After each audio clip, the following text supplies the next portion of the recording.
E vamos chamar também a irmã Néia para estar orando pela vida da pastora, né? Aleluia! Eu agradeço a minha oportunidade. Glória a Deus! Paz do Senhor, igreja. Amém. Deus querido e amado, vem de encontro com a vida da tua serva, Pai. Entra na necessidade dela, Pai. Entra na necessidade também da igreja, Senhor. Vem com o seu mover da tua glória nesta noite, Pai. E usa ela tremendamente, poderosamente com a tua rica e santa palavra. É o que eu te peço em nome de Jesus. Amém.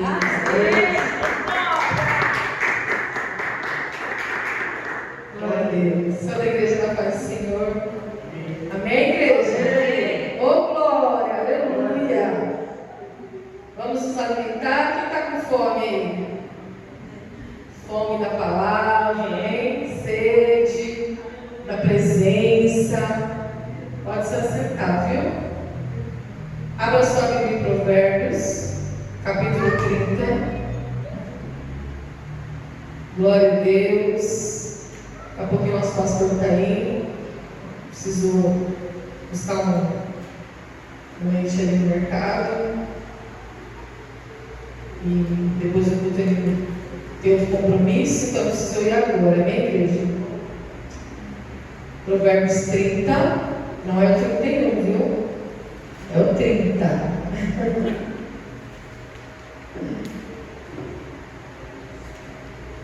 Glória a Deus, todos acharam? Amém? Diz assim, nós vamos ler do 1 ao 33. Palavras de Agur, filho de Jaque, o oráculo, disse este varão a Itiel e a Ucal: na verdade que eu sou mais bruto do que ninguém, não tenho o entendimento do homem, nem aprendi a sabedoria, e nem tenho o conhecimento do santo. Quem subiu ao céu e desceu? Quem cerrou os ventos dos seus punhos? Quem amarrou as águas da sua roupa? Quem estabeleceu todas as extremidades da terra? Qual é o seu nome? E qual é o nome de seu filho, se é que o sabes? Toda a palavra de Deus é pura, escudo é para os que confiam nele. Nada acrescentes às suas palavras, para que não te repreenda e sejas achado mentiroso. Duas coisas te pedi, não mais negues, antes que morra. Afasta de mim a vaidade e a palavra mentirosa. Não me des nem a pobreza nem a riqueza.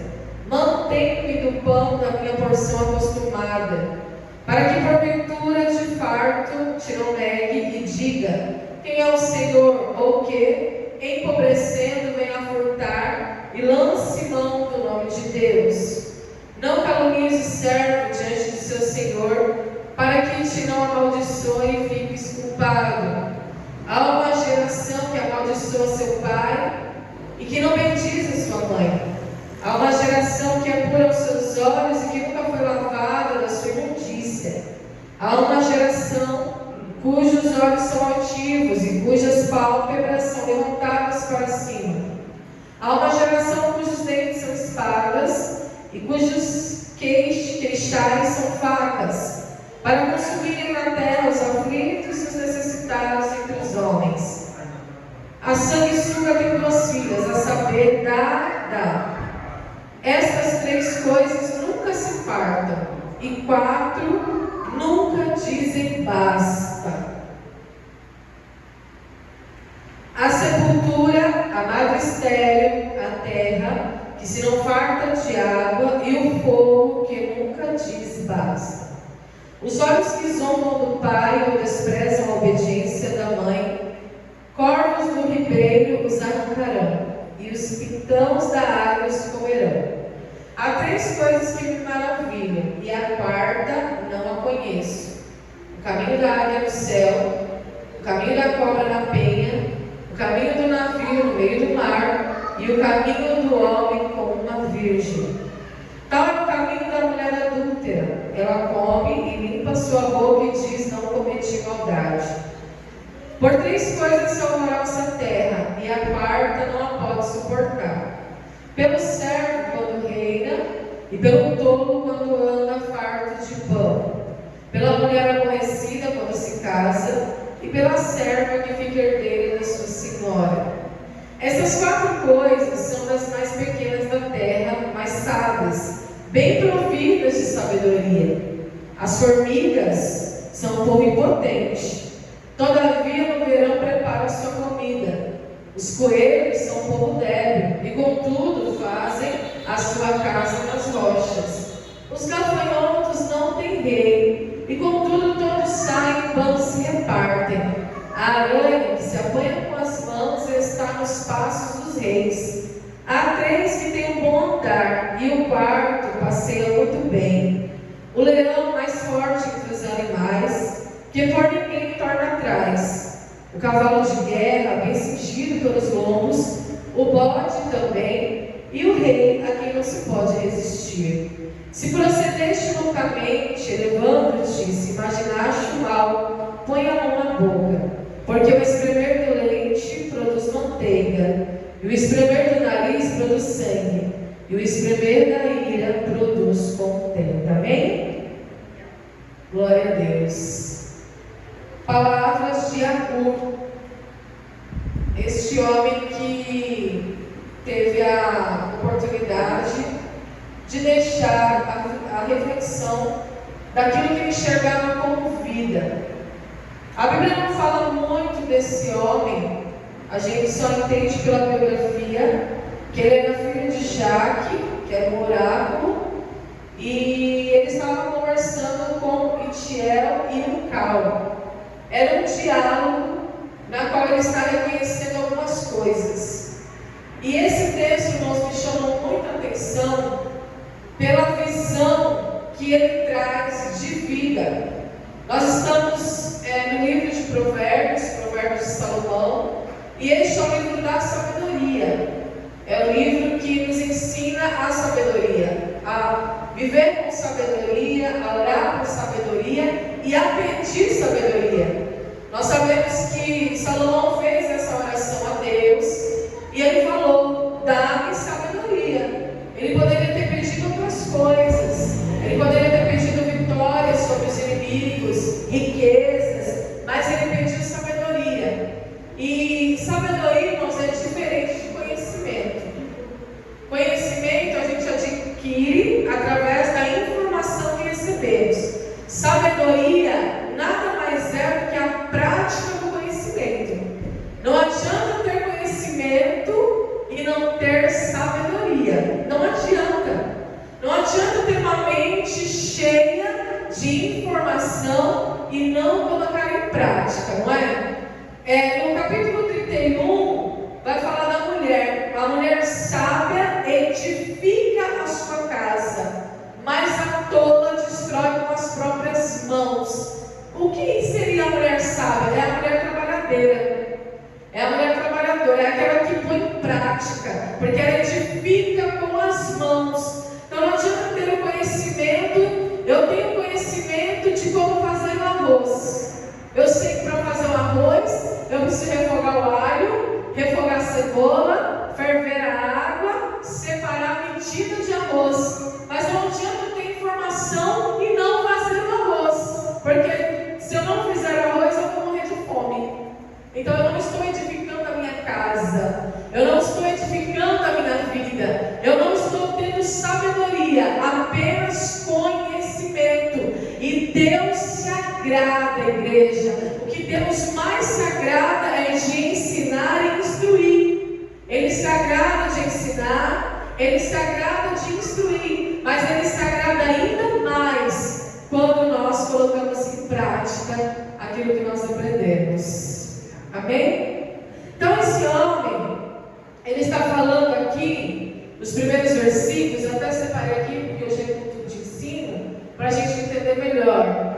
Do 1 ao 4, ele fala da grandeza de Deus. A primeira coisa que ele fala, irmãos, é sobre a grandeza de Deus, ou seja, ele está recebendo uma a sabedoria através do conhecimento da necessidade de exaltar a Deus.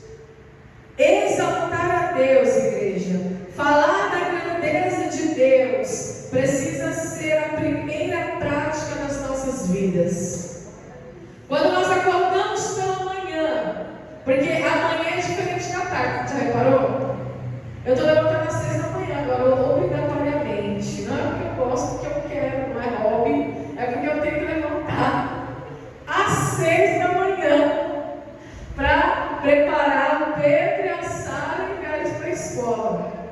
E aí o Pedro vai para o canto, eu fico para cá com a Sara, e aí eu volto sozinha.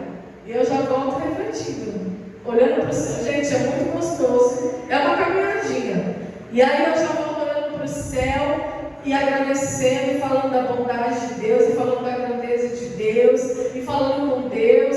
Então você vê que quando você começa o seu dia falando da grandeza de Deus, você adquire sabedoria.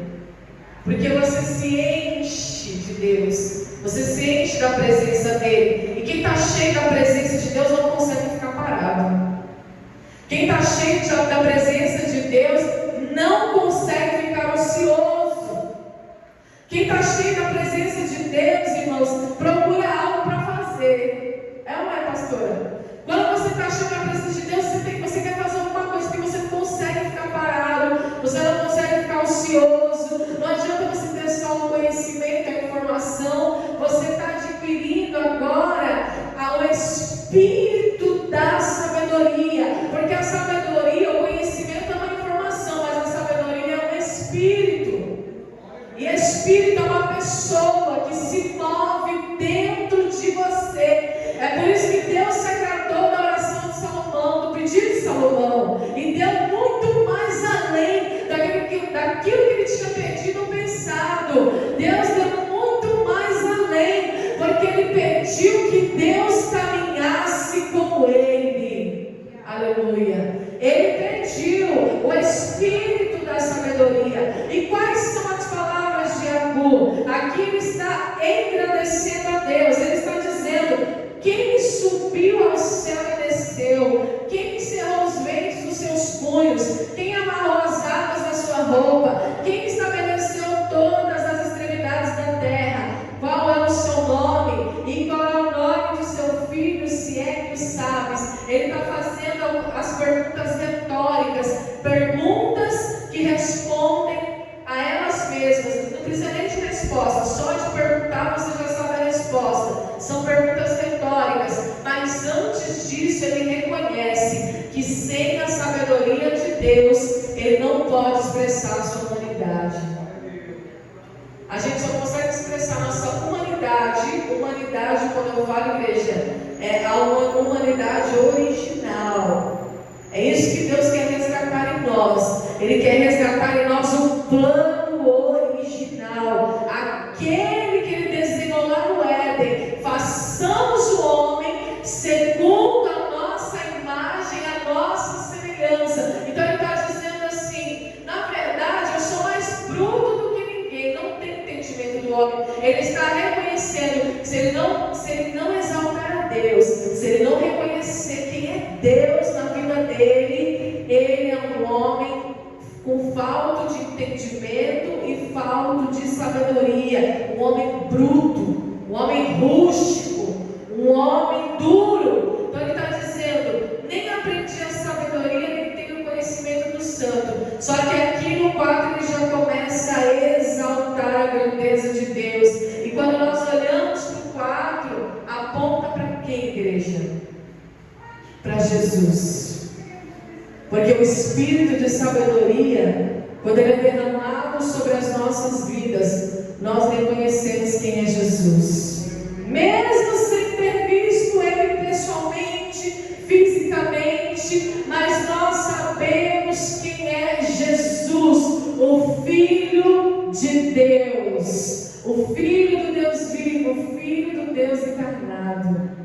Lembra quando Jesus pergunta aos discípulos: quem o que é que estão dizendo aí fora que eu sou? E aí os discípulos respondem: uns dizem que você é Elias, outros dizem que você é Jeremias, outros dizem que você é um dos profetas. Só profeta tudo, né, irmãos? Aí, e vocês que andam comigo, meus discípulos, quem vocês dizem que eu sou? Aí Pedro responde: você é o Cristo, Filho do Deus vivo. Quem falou essa informação para Pedro? Não foi revelado pela carne, mas pelo Espírito. Então nós vemos que esse homem reconhece a sua humanidade frágil, a sua humanidade fraca, a sua humanidade dependente de Deus, para ser resgatado na sua identidade. Aleluia. Então ele começa a reconhecer a grandeza de Deus. Então quem subiu ao céu e desceu? Quem foi que subiu, senão aquele que desceu e vai voltar para o céu? Não foi isso? E voltou para o céu, aliás. Não foi isso que Paulo disse? Quem encerrou os ventos nos seus punhos? Quem foi aquele que se levantou na tempestade e falou: mar, aquieta-te, vento, aquieta-te? Com os seus punhos ele encerrou os ventos. Quem amarrou as águas na sua roupa? Quem é que domina as águas? Quem anda sobre as águas, senão o próprio Deus? Aquele que governa sobre as águas, sobre os montes, sobre a terra e sobre o céu. Qual é o seu nome? E qual o nome do seu filho, se é que o sabes? Então é uma pergunta que já tem resposta. No 5, dos 5 ao 6, ele fala que a palavra de Deus é perfeita e completa. Toda a igreja, não é só algumas partes, não é só a parte que nos favorece, não é só a parte que amacia o nosso ego. O pastor Enes trouxe a palavra falando da porta estreita. Toda a palavra de Deus é pura, ou seja, incontaminada. Não tem contaminação na palavra de Deus. Toda a palavra de Deus é pura e, além de ser incontaminada, ela se torna um escudo, uma arma de guerra, uma arma de batalha. A palavra de Deus é escudo para aqueles que nela confiam, que nele confiam. Então a palavra de Deus é incontaminada, ela é perfeita e ela se torna uma arma de batalha, de guerra. E ela também é completa. Nada acrescentes às suas palavras para que não te repreenda e seja achado mentiroso. A palavra de Deus é perfeita e é completa. Não precisa de nada para se acrescentar na palavra de Deus. Nada. E aqui no 7 ao 9, ele vai dizer: duas coisas te pedi. Ele está falando.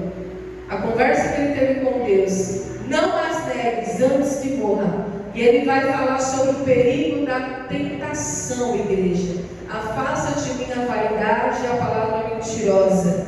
Não me des nem pobreza nem riqueza. Mantém-me no pão da minha porção acostumada, para que porventura de farto não te negue e diga quem é o Senhor, ou que empobrecendo venha furtar e lance mão no nome de Deus. Que tipo de tentação é essa? A tentação, existem vários tipos de tentação. Quando a gente fala de tentação, não é somente a tentação na área sexual ou na área da imoralidade. Nós somos tentados a rejeitar a Deus quando empobrecemos, porque nós muitas vezes associamos a dificuldade, a pobreza a Deus em relação ao abandono. Deus me abandonou, Deus não me ama mais, quem é o Senhor? Ou em relação a enriquecer. Então, quando a gente está farto, quando a gente enriquece, é igual aquela pessoa que recebe uma bênção e se esquece de Deus. Quem já viu isso? Quem já vivenciou isso? A pessoa recebeu uma grande bênção e ela tem a coragem de falar: quem é Deus. É uma tentação, porque está farto. A Bíblia diz, eu não sei se é em Provérbios ou Eclesiastes, que diz assim: a alma farta pisa o favo de mel, porque está farto. Então, aquilo não me interessa mais. Quem é o Senhor? Então, ele está pedindo a Deus: Senhor, não, que não seja assim comigo, afasta de mim a vaidade e a palavra mentirosa. Ele está falando: não me dê nem pobreza nem riqueza, mas me mantenha no pão de cada dia. É a mesma oração que Jesus nos ensinou a fazer. E ele está dizendo: e se eu empobrecer, não venha afrontar e lançar a mão do nome de Deus, ou seja, não venha transgredir a lei de Deus. Então essa é a tentação. Então esse Provérbios de capítulo 30 que nós estamos lendo, existem várias aplicações das nossas vidas que a gente pode fazer para adquirir sabedoria. Não só informação, conhecimento, mas a prática, o espírito de sabedoria. Lembra quando a palavra de Deus diz lá em Isaías que sobre ele estava o espírito de conhecimento, de entendimento, de sabedoria, de intrepidez? É esse espírito que tem que estar sobre a tua vida, e sobre a tua história, e sobre a igreja de Jesus. Por que sabedoria? Porque quando eu recebo o espírito de sabedoria, quando eu ajo com sabedoria, a minha casa é edificada, a minha vida espiritual é edificada, e eu tenho paz, eu recebo descanso e paz, eu tenho uma vida de paz. O que é a paz, igreja? É fruto do Espírito Santo de Deus, fruto da sabedoria. Então ele está falando sobre o perigo de ser tentado. Então, se eu ficar pobre, eu não venho a transgredir, e se eu enriquecer, eu não venho a me esquecer do Senhor. No 10, ele fala sobre o perigo de humilhar as pessoas. Não calunize o servo diante do seu Senhor, para que não te amaldiçoe e fiques culpado. O perigo de humilhar, de caluniar. Vocês sabiam que Deus abomina a calúnia? Você já foi caluniado? Eu já fui caluniado. Gente, a Bíblia diz que Deus abomina. E várias coisas, de 6 coisas o Senhor abomina, mas a 7, o Senhor não se agrada, mas a 7ª ele abomina. Aquele que coloca o irmão contra o outro, que levanta uma calúnia contra o outro irmão. É horrível, gente. Então Deus, ele abomina esse tipo de ação. Então o que ele está falando aqui? Sobre colocar em prática, sobre aplicar na nossa vida essa sabedoria para que haja paz nas nossas vidas. Não é a paz interior, é a paz com Deus. É muito bom você estar em paz com Deus. E do 11 ao 14 vai falar sobre a arrogância. Olha o que ele diz aqui. Há uma geração que amaldiçoa seu pai e que não bendiz a sua mãe. Está falando desta geração. A geração caída, a geração contaminada, a geração ímpia, a geração perversa, a geração adúltera, infiel, a geração que não honra os pais. Então essa geração arrogante, você tem visto isso, você tem presenciado isso no seu meio de viver, ou até mesmo na sua parentela, ou até mesmo perto de você, essa situação? Uma geração que amaldiçoa seu pai e que não bendiz a sua mãe. Pai é autoridade, independente de quem seja. A Bíblia nos ordena a honrar pai e mãe. Meu pai não presta, meu pai não vale nada. Quem já ouviu isso? Meu pai traía minha mãe. Meu pai, nomes, né? Torpezes, nomes torpes. Meu pai me abandonou. Meu pai é um pilantra. Meu pai é isso, meu pai é aquilo. Amaldiçoa uma geração que amaldiçoa seu independente. Foi Ele quem te deu a vida. E a Bíblia ordena honrar seu pai e a sua mãe. Então é uma geração que amaldiçoou o pai e não bendiz a mãe. Ah, minha mãe também fez isso, isso e isso. Minha mãe também agiu assim, assim, assim. É muito comum, não é? Então, qual que é a exortação aqui? Contra a arrogância, falta de sabedoria. Não adianta ler lá, honrar pai e mãe e não colocar em prática com sabedoria. É assim que a gente vê, não é? Aí vai falar sobre a arrogância ainda, até o 14, olha.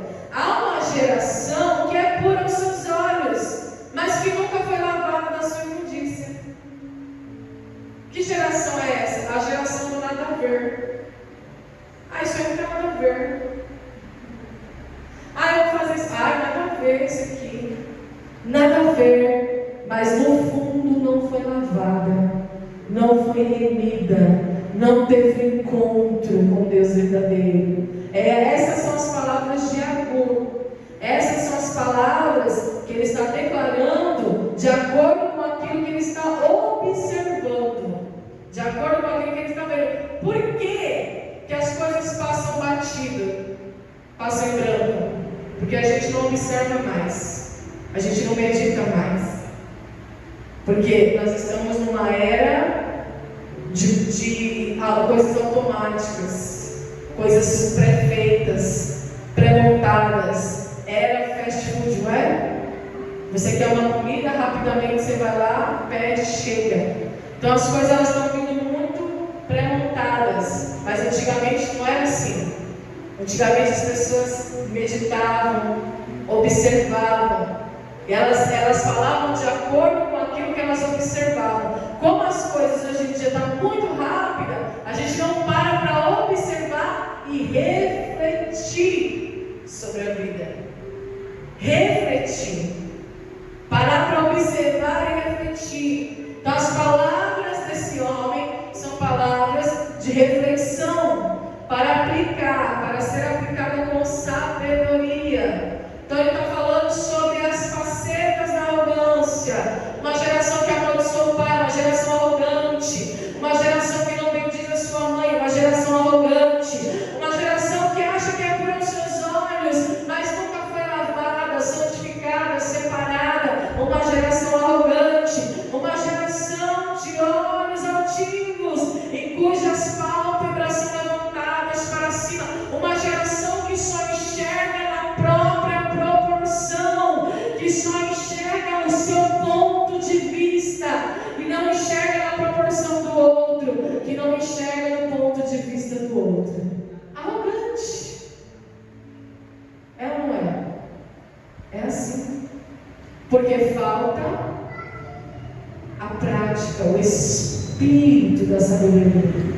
Tem muita informação, tem muito conhecimento, mas não tem sabedoria. Olha o que está escrito aqui, no 17.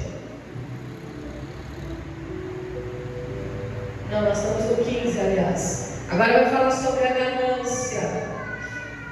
Olha só. A ganância incansável. Irmãos, quantos mil anos atrás foi escrito esse livro? Muitos anos, eu não sei nem dizer. Livro de Provérbios. E é tão atual quanto o Jornal de Amanhã. A ganância incansável, do 15 ao 16. A sanguessuga tem 2 filhas, a saber, Dada.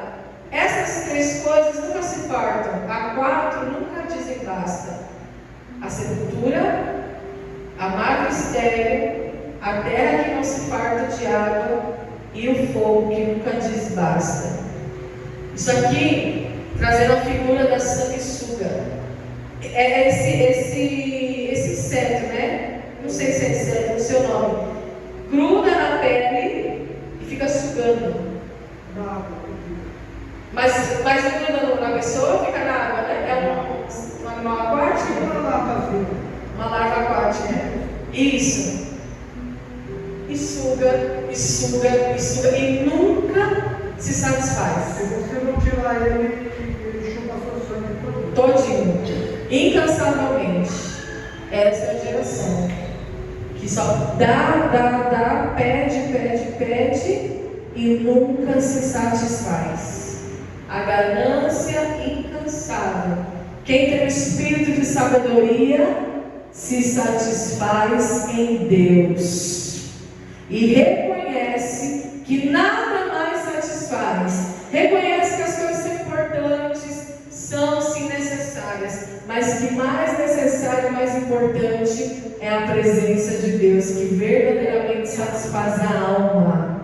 Então, a alma gananciosa, incansavelmente, não se satisfaz. O Senhor quer nos moldar nessa noite. O Senhor quer trazer de volta nessa noite, nos nossos corações, igreja, e na nossa alma, o plano original, para que a gente possa ser considerado uma imagem segundo a semelhança dele, que recebeu o espírito de sabedoria. Então nós não temos ganância, nós não temos arrogância, nós temos o fruto do Espírito Santo de Deus, que é o contrário de todas essas coisas.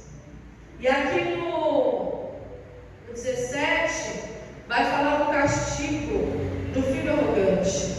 Os olhos que zombam do pai, ou desprezam a obediência da mãe, corpos do ribeiro os arrancarão, e então os águas comerão. Está falando que do castigo do filho arrogante, daquele que não reconhece a autoridade sobre a tua vida. Então ele vai ser arrancado, ele vai ser, ali, irmãos, castigado. É a palavra de Deus que está dizendo. Ou seja, não terá longevidade, não terá uma vida abençoada, não terá uma vida próspera, porque é esse mandamento, honrar pai e mãe, é um mandamento com promessa de vida longa.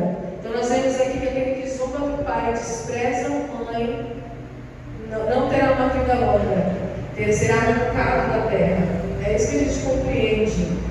E o 18 e 19 vai falar dos mistérios da vida. Olha aqui a reflexão dele. Há 3 coisas que o maravilham e a quarta eu não a conheço. Olha só como que está aqui a humanidade decaída, quando a humanidade não tem sabedoria. Ele vai falar o caminho da águia no céu, ele observa o caminho da cobra na penha e o caminho do navio no meio do mar. Ambos estão sendo guiados com propósito. O caminho da águia no céu. A águia não está perdida. Ela não está perdida. Ela está sendo direcionada pelo instinto, pela intuição que ela recebeu na criação, não é? O caminho da cobra na penha, ela também não está perdida, ela está dentro do seu habitat, ela está completamente adaptada e não está perdida. O caminho do navio no meio do mar também, o navio também é guiado pelo leme, né? Também não está perdido, ambos estão sendo direcionados. O que o Espírito de sabedoria faz? Nos direciona, igreja. Quem tem o Espírito da sabedoria, quem recebe a sabedoria do alto, não anda perdido. Então você tem o conhecimento, a informação, a palavra diz que eu tenho que fazer assim, que eu tenho que agir assim. Eu não ajo pelas emoções, eu não ajo pelos sentimentos. Não é a questão eu sentir ou deixei de sentir. A questão é o que a palavra está dizendo. É o que está escrito, não é o que eu estou sentindo, não é verdade? Não é assim que a gente vence a tentação? É com aquilo que está escrito. Jesus venceu o diabo no deserto. Não é falando assim, eu estou com fome, verdade, estou sentindo fome. Bem que eu poderia transformar essas pedras então, porque eu estou sentindo.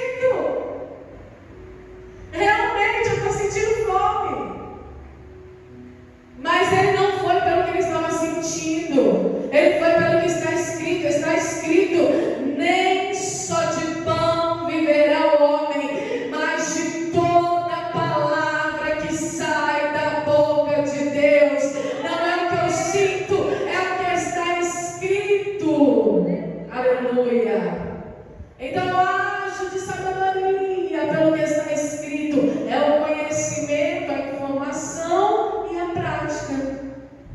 Ele falou dos dois fundamentos: a porta estreita e a porta larga.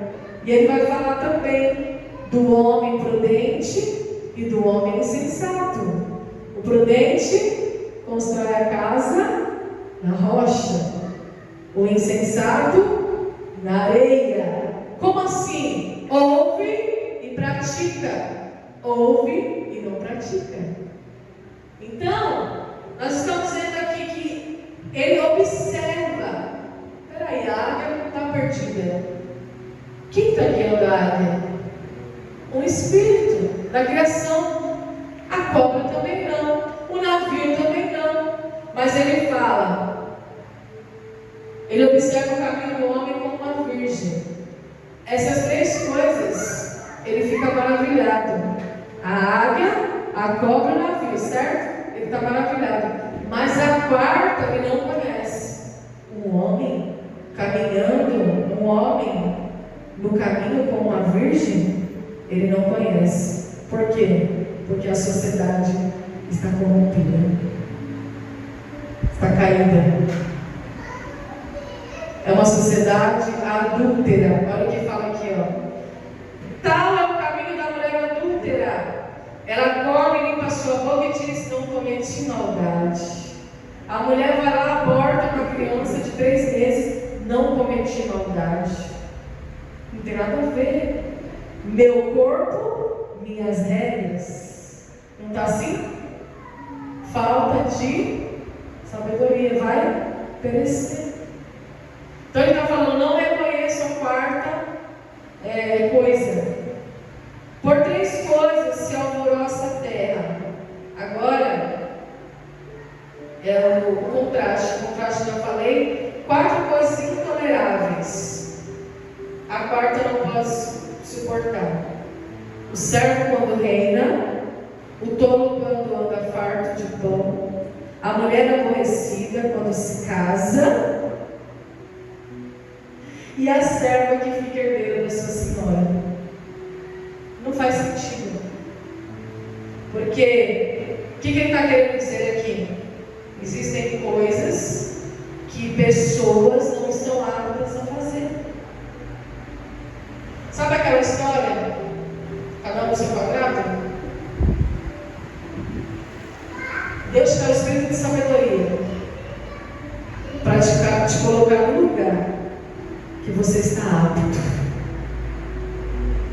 Cada um no seu quadrado. Não adianta eu querer fazer aquilo que eu não fui chamado para fazer. Não adianta.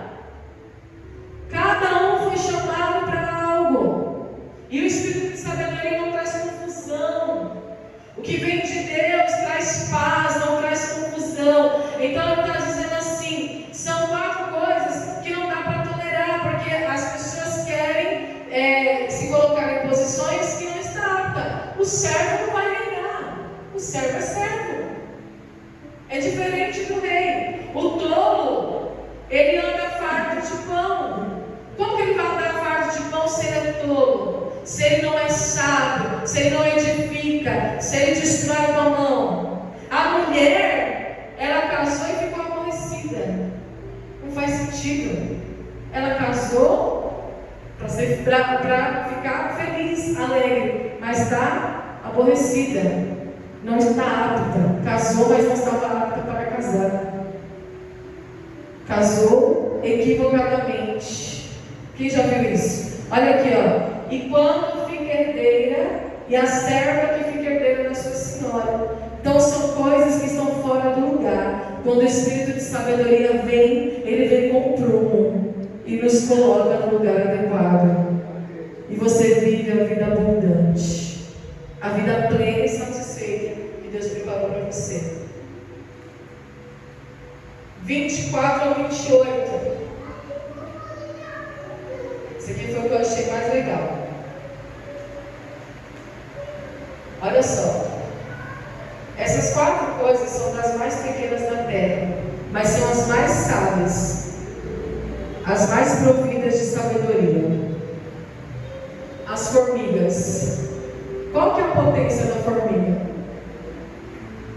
Nenhuma. Que potência tem uma formiguinha? Você faz assim, ó, com o dedo, já era. Mas ela é extremamente organizada. Não é lindo isso, igreja? Eu acho isso fantástico. Todavia, no verão, prepara a sua comida. Então, quem tem o espírito de sabedoria, antecipa as coisas. É prudente, é antecipado. Não é questão de poder, de potência, de ser grande, de ser visível. Não.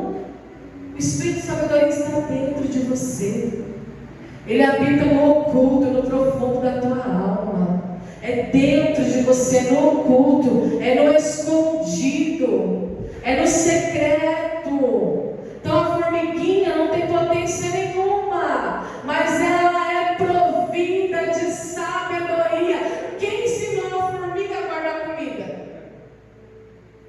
Tem um sermão de Charles Spurgeon que ele fala isso. Quem? Quem alfabetizou a formiga, gente? É o Espírito.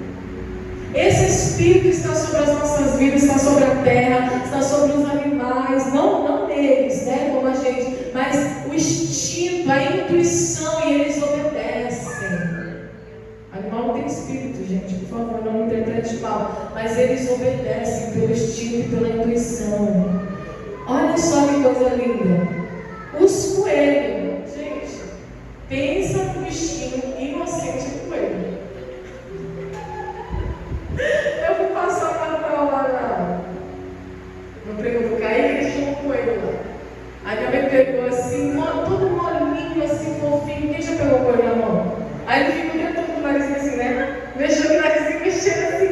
Aí eu falei, gente, não tem maldade nenhuma. Mas ele é provido de sabedoria porque ele construiu a sua casa na rocha. Olha só, quem ensinou o coelho a construir a sua casa na rocha? Ali, para ficar firmado.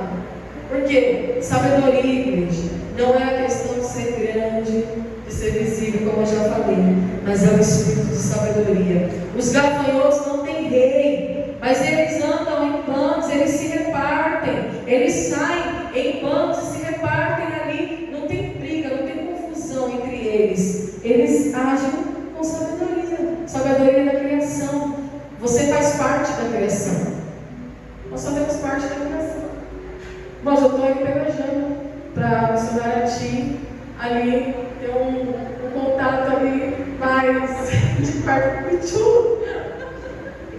Tá quase. Às vezes ela está sentada lá e fica, aí Pichu, já está conversando, né? A Mari, eu posso me amar, gente. Tô brincando. Então, gente, a sabedoria, nós temos que ter essa expressão na vida, uma vida com essa expressão de observar a criação e compreender o plano de Deus. Parece uma coisa boba, mas não é, faz parte, ó. Aí vai falar aqui, ó, a aranha, igreja, você apanha ela com as mãos, mas ela está dentro do palácio. Olha só.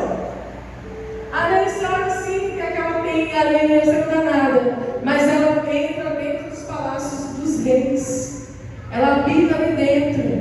Então, nós vemos, igreja, o complexo, a complexidade da criação, e isso também aumenta o que? O teu senso de valor. O teu senso de valor. Não tem aquele livro que fala, você tem valor? O Espírito Santo se move em você, né? Pare de ficar sofrendo angústias e dores, complexos inferiores. Não, você tem valor. O Espírito se move em você, dentro de você. Então isso vai aguçar o seu senso de valor. Aguçando o seu senso de valor, você não age mais segundo a sua natureza caída, corrompida, pecaminosa. Você passa a agir com o espírito de Sabedoria. Sabedoria. Do 29 ao 31, ele vai falar sobre coisas nobres.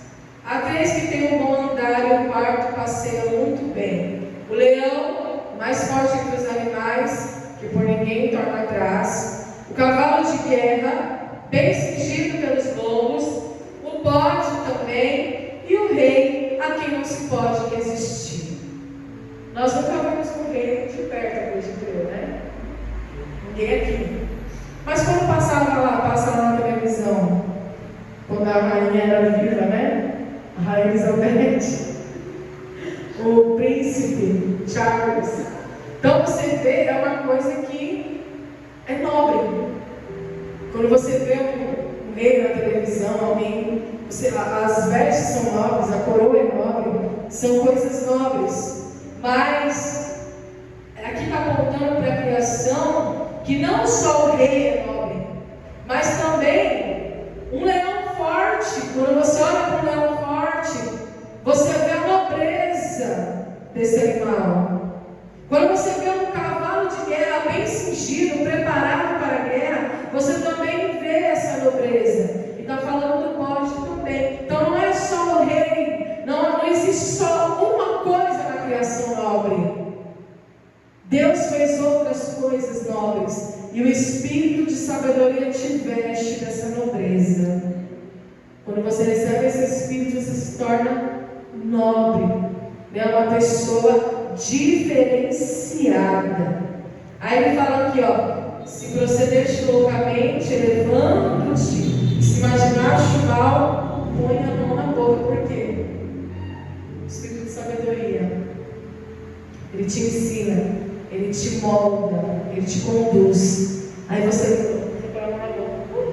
Eu não posso agir assim, eu não posso falar assim, né? Eu não posso pensar assim. Então, é um espírito de nobreza que vem sobre as nossas vidas. E você é o quê? Você é filha do rei. Você é filho do rei Jesus, do rei dos reis. Nós somos filha e filho do rei. Então, a gente não age mais loucamente, não procedemos mais loucamente, não, porque é o Espírito agora nos conduz e nos limita. Graças a Deus, Ele nos freia e nos doutrina. Então não é só o rei que é nobre, mas nós também possuímos essa herança de reinado, de sacerdócio real, como eu sempre gosto de falar. E aí ele vai falar sobre a humildade, que faz parte também da sabedoria. A humildade, igreja, é a marca do cristianismo. Aí ele fala aqui, ó: porque o espremer do leite produz manteiga, e o espremer do nariz produz sangue, e o espremer da ira produz contenda. A humildade evita a tragédia. Então, o espremer da ira, quanto mais você mexe, mais produz, mais homogêneo fica, né? Vai virando aquela massa. Jesus deu um exemplo do fermento, o fermento dos fariseus. Ele deu um exemplo para que a gente não consumisse aquele fermento dos fariseus. Um pouquinho de fermento levanta toda a massa. Então, o espremer do leite, o mexer muito na situação, vai produzir o quê?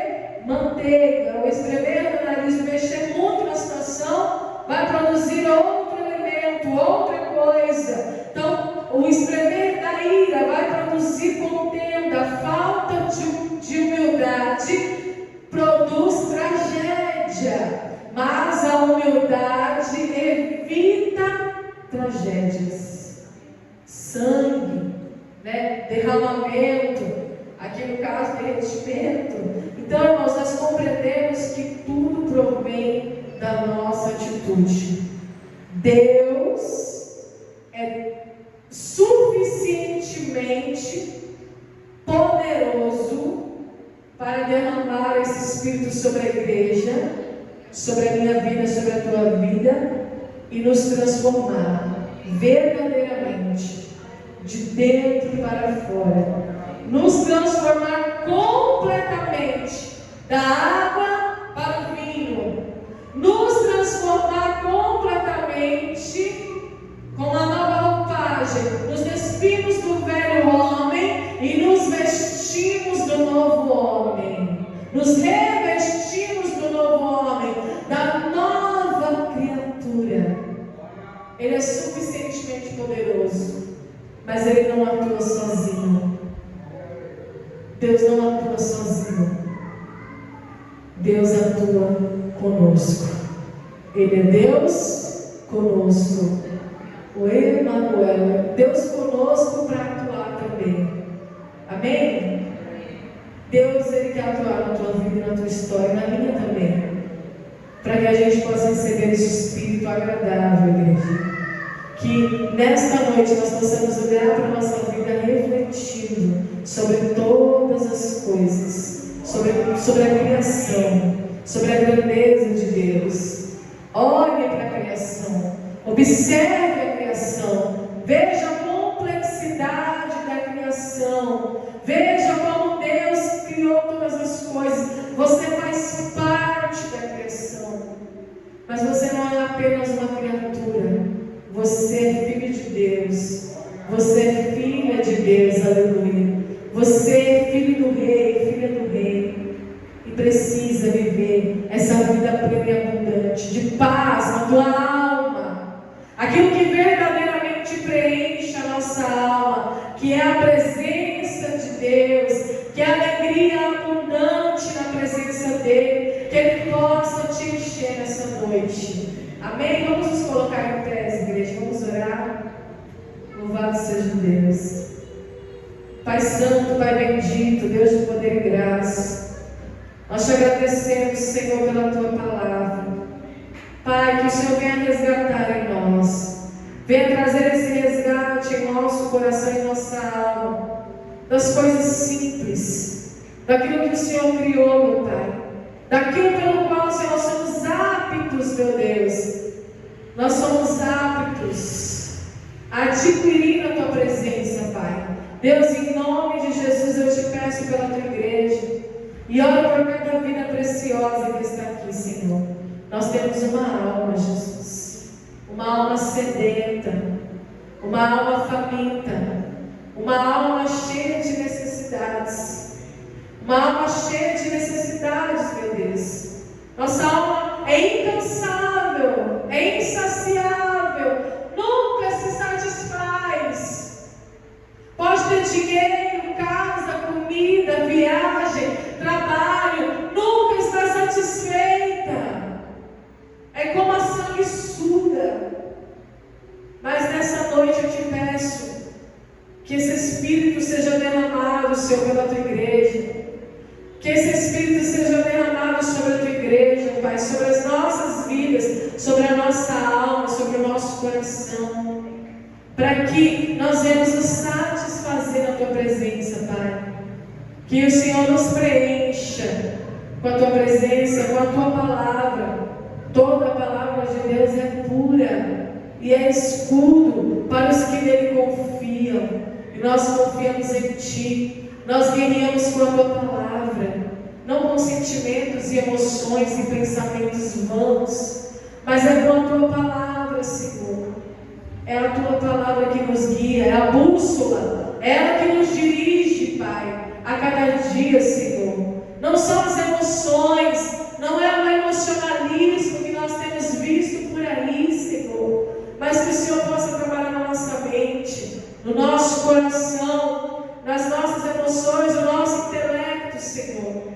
Que o Senhor nos dê espírito de inteligência, de entendimento, de conhecimento e de sabedoria, porque nós precisamos, Pai, nós dependemos, toda a nossa vida depende disso, toda a nossa vida depende da Tua palavra, depende de Ti, Senhor, toda a nossa vida depende daquilo que está escrito. Por isso nós te louvamos, Senhor, e te agradecemos, Pai, pela Tua palavra. Que nós possamos reconhecer a Tua grandeza, que nós possamos nos nos afastar, Senhor, da aparência do mal, da arrogância. Que o Senhor venha, Senhor, nos revestir de humildade, Pai, nesta noite, Pai, para que nós não venhamos nos deparar com tragédias, com decepções, com frustrações, mas que nós possamos olhar somente para Ti, Pai, pois a nossa alma deseja o Senhor. A minha alma Te deseja, Pai. A minha alma deseja o Deus vivo. A minha alma tem sede de Ti. Assim como as costas anseiam por águas, a nossa alma anseia por Ti, Senhor. E ela muitas das vezes está tão cheia de informação, tão cheia de coisas, e uma só é necessária: estar aos Teus pés, para aprender mais de Ti, para aprender mais contigo, Senhor. Assim eu oro pela Tua igreja, por cada vida aqui, Senhor. Cada alma que está aqui é preciosíssima demais para Ti, Senhor. Pai, em nome de Jesus, nos perdoe, nos lava, nos limpa, nos purifica, Senhor, e derrama sobre nós esse espírito de sabedoria, em nome de Jesus. Amém? Glória a Deus. Aplauda o Senhor. Quem você assina para ensinar? Quem abre, encerra. Amém?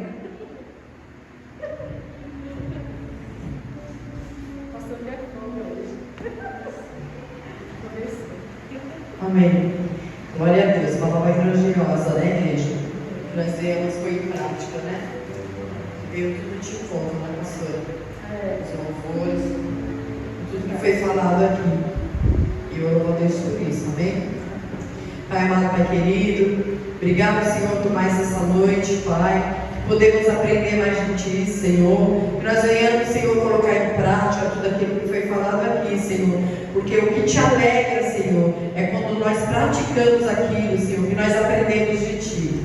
Pai amado, Pai querido, obrigado. Nos leva de volta para casa em segurança, Senhor. O Espírito Santo de Deus faça morada em nós. Não seja só apenas uma visita, mas que faça morada em nós, em nome do Senhor Jesus Cristo.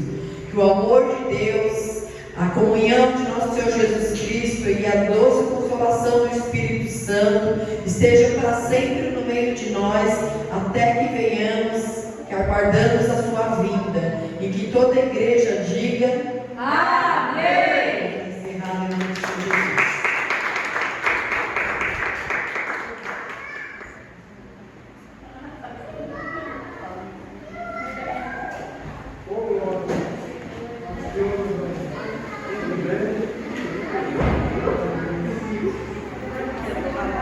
Deus,